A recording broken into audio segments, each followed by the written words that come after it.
interim. This might be a very different type of talk than the rest of this Congress. It's a great opportunity, though, to speak to some of you who might not be so familiar with health economics so far. The comic illustrates that many people think it's very important nowadays to do health economic analysis. This is the case in industry. This is the case with authorities, as you know. My name and my affiliation, University of Groningen, which is in the north of the Netherlands, and I am also a former member of the Health Council in the Netherlands, and in particular the Committee on Vaccines. I had to step down 2 or 3 years ago, not that I misbehaved, as far as I know, but 8 years is the maximum period. I should say I do quite some research as well with the pharmaceutical industry, so just to realize my potential conflict of interest. I will talk about the Netherlands as an example, but you can certainly transpose all my ideas and methods to your own settings. I will talk about cost-effectiveness analysis, basically thresholds. When do we think something is cost-effective? We have these guidelines on discounting and what type of models do we use, and I will use some examples. HPV, influenza, certainly, and very briefly, maybe 1 or 2 more. It's more and more seen, you know, cost effectiveness as really the 4th hurdle for not for registration of new drugs or vaccines, but certainly for reimbursement of drugs and vaccines. And this basically started it all off in the year 2000. We had a talk this morning on meningococcus, and we introduced meningococcus C in 2000 in the Netherlands, and it was based also on this economic analysis. The model, very simple. Sometimes we make simple models, sometimes more complex. I will come back to that. This was basically, you might have seen it before, a decision tree was used. This is a decision tree illustrating the choice for drug A or drug B, but you can, of course, easily transpose it to vaccines. So a decision tree was used here. And my next slide illustrates how, indeed, in the Netherlands at least, cost effectiveness really served as a 4th hurdle, where sometimes vaccines really stumbled over the 4th hurdle. For example, hepatitis B, we evaluated it in 2000, and it was not cost effective, and it was not introduced. We did a reanalysis in 2008, and then it was cost effective. The price of the vaccine basically has went down. Sometimes it's very easy and trivial. These are other examples. Meningococcal C vaccination. 3 shots is the best way to protect the kids. Based on cost effectiveness, we only chose to give 1 shot to our kids, basically accepting a slight health loss there. HPV, I will come back to that, but also sometimes it's more complex, and we evaluated the pneumococcal vaccination 3 times in this Health Council committee. It was, and you might think these guys they don't know what they want. Then it's not cost effective, and then it's cost effective again. But of course there were reasons for this. Here the evidence from the US came in that on herd immunity. And from here to here, the evidence came in that if we take out some of the serotypes, you have the serotype replacement. So we also update this cost effectiveness based on new information. Some of the issues listed here, and actually if you read the paper by Philip Beutels, one of my colleagues from Belgium, and he's not here, so I can say it should actually be part of the Netherlands, of course, this at least this northern part of Belgium. But, okay, general, how do we interpret the cost-effectiveness ratio? When is something cost-effective and when is it not? What do we include? Do we only look at medical costs, or do we include broader societal costs? And very specific for vaccines, modeling. What type of model do we use? So often for vaccines we need complex models, and discounting heavily affects our results. And of course, typical and very difficult for type of committees where I'm in for evidence, hardcore evidence-based thinkers, lack of hard endpoints, but generally we have these more intermediate endpoints. So the origin, at least in the Netherlands and in many other systems, is the reference pricing system. And then this reference pricing system, and then I mean the origin of the idea to look at our new technologies with a cost-effectiveness point of view. So it originated in the Netherlands from the area of drugs, oseltamivir, but also actually human papillomavirus was considered. And in the Netherlands we have this foundation here, which is very similar to which you might better know, NICE, the National Institute of Clinical Excellence in the UK. So the origin is really more from the drugs side. And in the Netherlands, the minister, certainly, the minister is often from Catholic or Protestant background, would say, oh, no price tag on human life, we don't have a threshold. Some people have mentioned in the Netherlands 20,000 per quality adjusted life year, which is this is our outcome. In the nominator we have the money, and in the denominator we have the health gains, expressed often in qualities. Others have said, no, 80,000 is better, but generally, we much more look into the guidelines to find some stronghold to look at our cost-effectiveness analysis. So rather, we focus on the methods rather than on the outcome. Okay. In the British Medical Journal, and you see 20,000 plus 80,000 divided by 2 gives you 50,000. And in the British Medical Journal, we did this higher mathematics, and we presented this idea of that 50,000 euros per quality could be a sensible threshold. And this is work on pneumococcal vaccination. That you see the 3 types of vaccines. Again, for the Netherlands, cost-effectiveness ratio here, and here the net indirect benefits, which is indeed this resultant of herd immunity and serotype replacement, which we plausibly thought, or we thought it was plausible that this in the end is positive. And we presented our idea of a threshold. It was even picked up by the newspapers. This is the local newspaper actually in Groningen, of which I'm very proud, of course. And is 50,000 so strange as a cut-off point for cost-effectiveness? This is for Belgium, my Belgian colleague. No, this is rotavirus. They also propagate 50,000 euros per quality. So we have some idea now on when do we say something is cost-effective and when not. 50,000 might be sensible, and this is also Cornelis Boersma, who was my PhD and changed to GSK, who analyzed that in this paper. Lack of hard endpoints. I mentioned the lack of hard endpoints, which makes the need to use models in the area of vaccines so strong. We use models to extrapolate these intermediate endpoints to hard endpoints. You can do it on blood pressure as well if you had blood pressure lowering drugs, but of course in vaccines we look rather to these type of parameters. If we go into modeling, the other thing is trials are often short-term, and if we go to models, the guidelines tell us we should take ideally a lifetime perspective. For example, in a Markov model, which is still like a decision tree, but a bit more complex. The most complex model I will end with. Although, if you go long-term, following a cohort till they have all died, that's basically what you do in a Markov model, much of the effects are discounted away. And what do I mean by that? If you look into the guidelines, again, there are some guidelines on modeling and a guideline on discounting.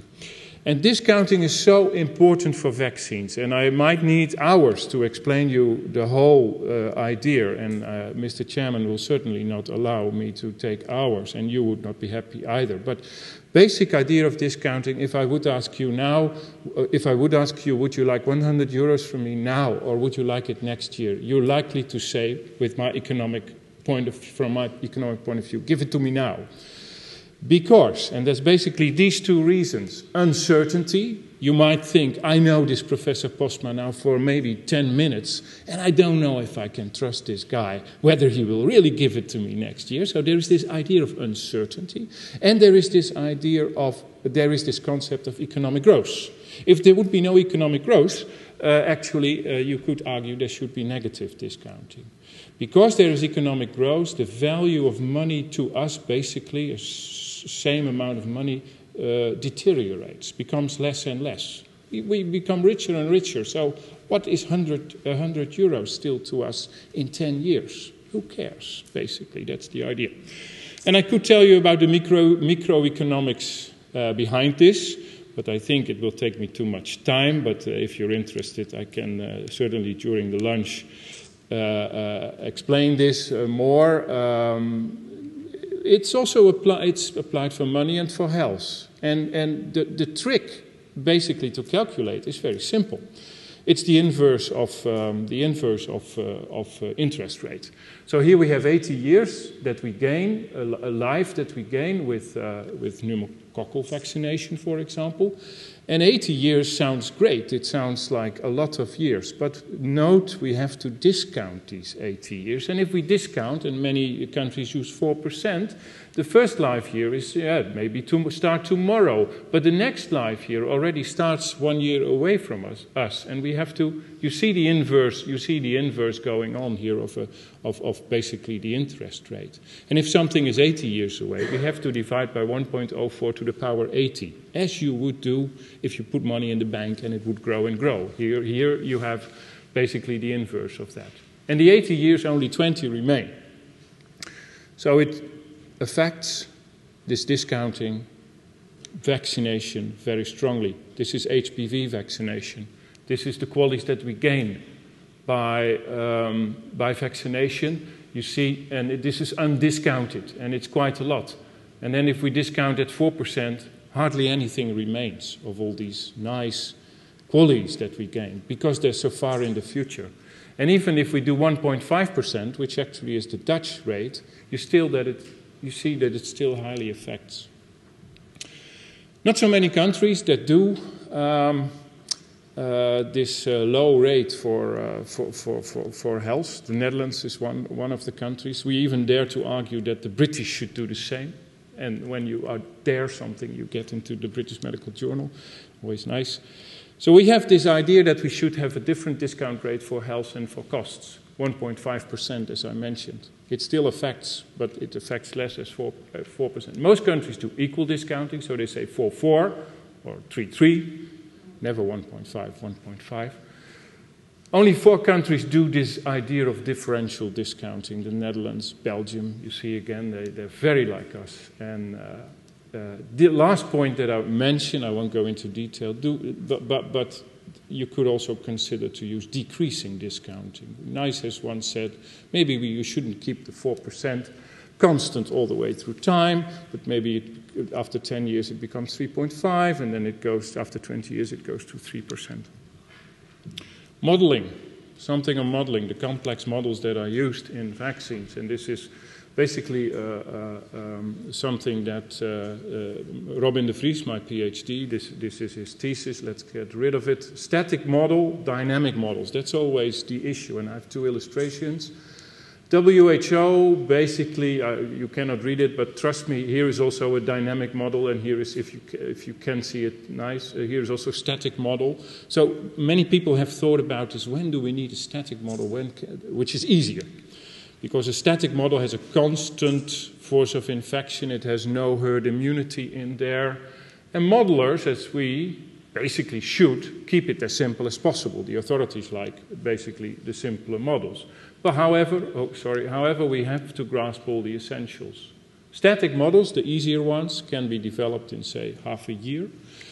They use, for example, cocooning in pertussis, pneumococcal still is a lot of static models, and this is the example of Tjalke Westra, one of my PhDs, also went to GSK, showing with a static model how cocooning and maternal immunization in pertussis come out, again, in the Netherlands, this is.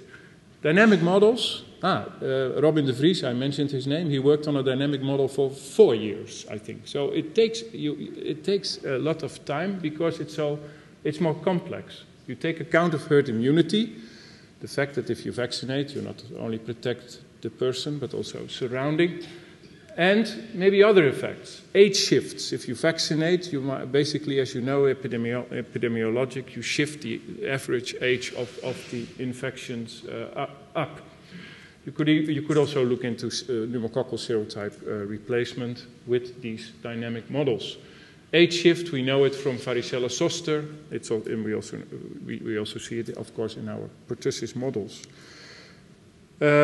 Some of you who know a little bit about mathematics recognize the sets of differential equations, and this is basically how we often do the dynamic models, where we have groups of people who are infected, groups of people who are susceptible, infectiousness, how many people do you meet on a day, these kind of data do you need, and that of course makes it pretty complex, although we do have the nice feature that some software is out there where we basically draw the boxes and draw the lines, and the software makes the more complex formulas for you.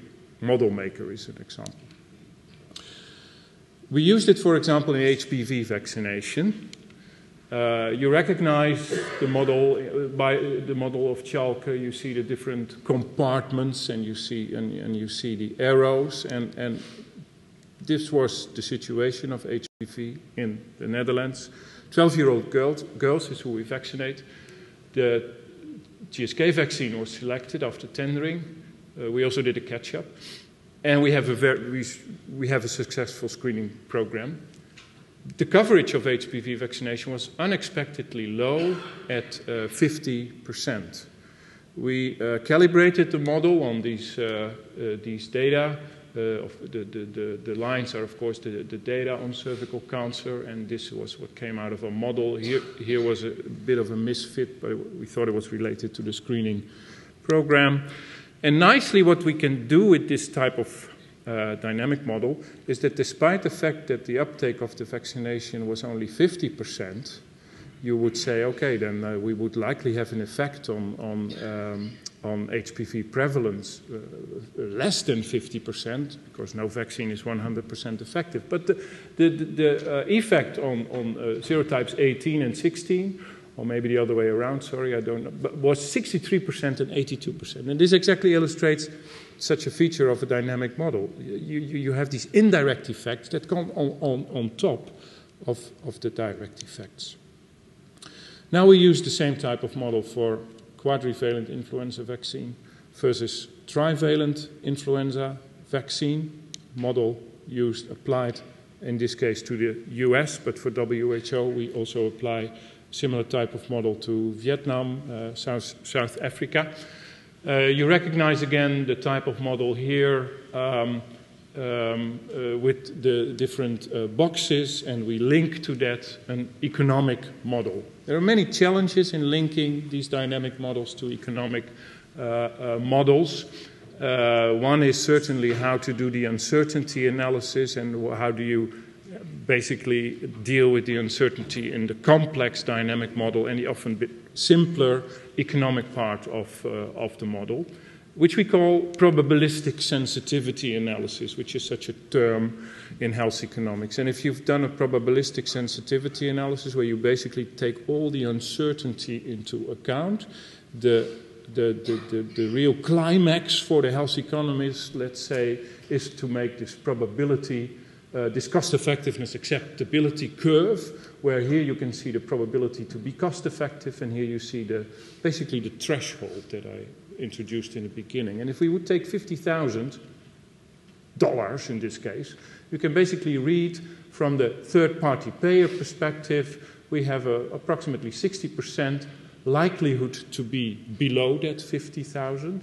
And if we would even take the societal perspective, it would go up to 75, and you can basically, it's 70%. Here are the actual numbers. If we would go up to another higher threshold, of course, these percentages increase. So this is a way to take uncertainty into account Last point, only a few remarks on that before my final slide, because again, this is short time, and we have this issue about, which was also in my previous slide, do we take the third-party payer perspective or do we take the societal perspective? And the societal perspective is certainly broader. It also takes into account, for example, if people cannot go to work, there is production loss, and the third-party payer perspective, healthcare perspective, NICE in England, they don't, in the UK, they don't take that into account.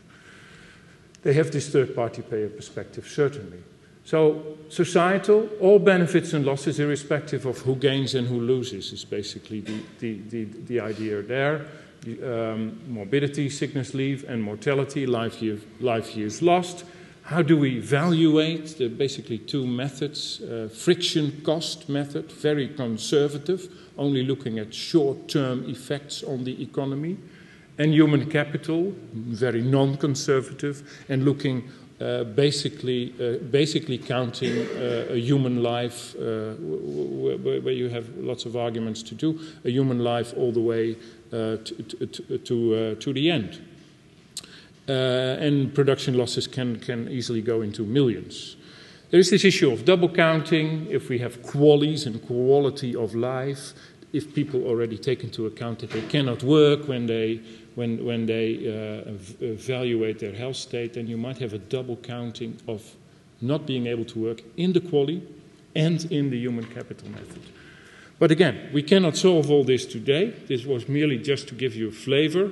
What did I try? Originating often from the reference pricing system, this cost effectiveness idea, but now often used in national immunization programs as well. Discounting, the inverse of interest, heavily affects vaccines, but there is no basic discussion. We have to do it because it's in the guidelines. You could discuss, should we do it differentially or not, different for health and for different percentages for health and money, and should it be decreasing or constant? We always do constant, basically, but there's an argument to do this. Dynamic models, keep it simple, the authorities like it, but sometimes it has to be complex, but dynamic models is really a major, it takes years. And the perspective, it differs per country. Netherlands really has this societal perspective, and also the specific method, human capital, friction, differs per country. Okay, I hope I gave you some idea here.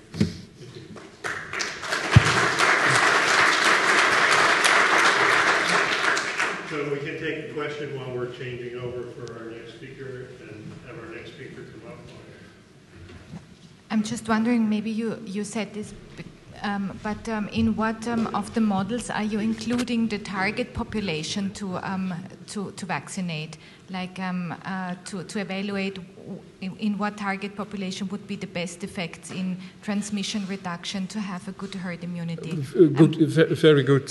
So do we look at target populations? We do, of course, look at hepatitis C, for example, in specific. No, hepatitis C. Let's say hepatitis B. We did first cost effectiveness in target populations. In the committee where most of this work comes from, this Health Council committee, the basic interest there was in national immunization programs. So we compared universal vaccination with a targeted hepatitis B vaccination there.